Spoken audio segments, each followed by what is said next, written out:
So I wrote this story in response to the other story I wrote. Here goes. I keep singing the songs, thinking this is the life, and I wake up in the morning. Where you gonna go? Where you gonna go? Where you gonna sleep tonight? The radio jingles along, and she inserts her own lyrics to the Amy Macdonald hit. She washes her face in cold water to rinse away dried tears and unpuff her eyes. They'd moved in together quickly, partly due to the pandemic, when everything was locked down and warlike. It seemed a romantic thing to do, a love in the time of cholera move. But she always knew it was mainly because the rental on his house was running out. His house was in a rough area with shopping trolleys in gardens and cars on bricks. Both of them were struggling financially due to the lack of freelance work during COVID. It was a wise thing to do. Their love could grow at its own pace as they shared a home and learned about each other. Her house was in a pretty street and she kept it warm and well maintained. She'd bought it just before the world stood still. She'd been on her own a couple of years after a heartbreak, and the house was a new start for her. She rescued a cat and settled down for the long haul in her cosy home next to the lovely neighbours. Having kind neighbours was a very good thing, but it did make her feel even more lonely, living in a street of young families and retired couples. She was middle-aged, the invisible age. Children all gone. Fly away, ladybird. Your house is on fire. Your children all gone.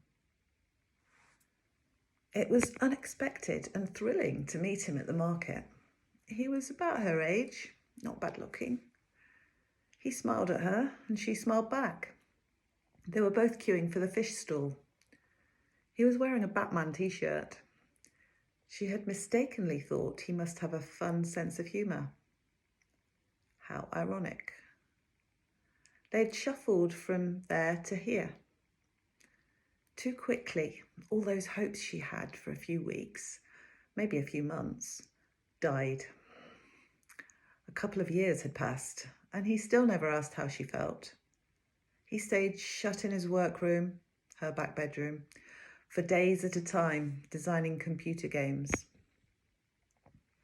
He did not want to discuss literature or art or play cards or write poetry or dance or anything at all that she wanted, because these things did not interest him. He spent days inside, not going out at all. He paid a lodger's rent, and that is what he'd become, a lodger, with rights to her body. They never had deep conversations or big belly laughs about the absurdity of life. He never asked what she needed or wanted or desired. She had never felt lonelier. Last week, he mentioned going to Poland for a weekend as a big treat. Their very first time in a hotel together. She honestly could not think of anything worse. He really did not know her. Who goes for a romantic weekend in Warsaw? If he'd said Paris or Rome, well, there might have been a chance. Anyway, there was a whisper that Putin was kicking off, and there might be a lockdown worse than the corona. You've got to tell him to go, her best friend had told her last night in response to her sobs down the phone. Just pack up his things and tell him to piss off. You're worth more than that. 2 hours later, she was sitting in the cafe trying to write her column for the lifestyle magazine she was contracted to. This month's title, How to Add Colour to a Small Garden. It paid lowly. She had to keep accepting these crumbs. She never got a whole cake. Never. I'm definitely having that chocolate dessert tonight at the restaurant, an elderly woman was telling her friend. Hugh, wait, I bet it's not on the menu. They laughed and drank their flat whites. At that moment, their husbands joined them at the cafe table. All four of them seemed to be on holiday there. They were very jolly, talking about walking along the riverbank and seeing the daffodils. She felt tears prick her eyes again. Oh, maybe it's the menopause. Maybe it's the loneliness. Oh, maybe it's the thought of war. Dad's gone and got engaged. She overheard a young man sitting at the next table on the telephone. Yeah, they must have been together a couple of years now. She seems all right. Bit drab, but he likes her. The last one, God, this one's the polar opposite of her. She was too much of a challenge for him, poor Dad. I liked her though. Bright, funny, but a bit of a handful. I think she was his midlife crisis girlfriend. This one's much safer. To be honest though, it feels like he's given up on all his dreams to settle for something average and comfortable and boring. No, of course I won't say that. I think he knows it though. Yeah, good luck to them. Oh, and mate, never let me do that.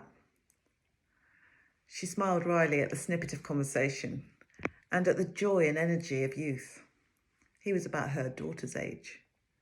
He could have been talking about any number of middle-aged people she knew.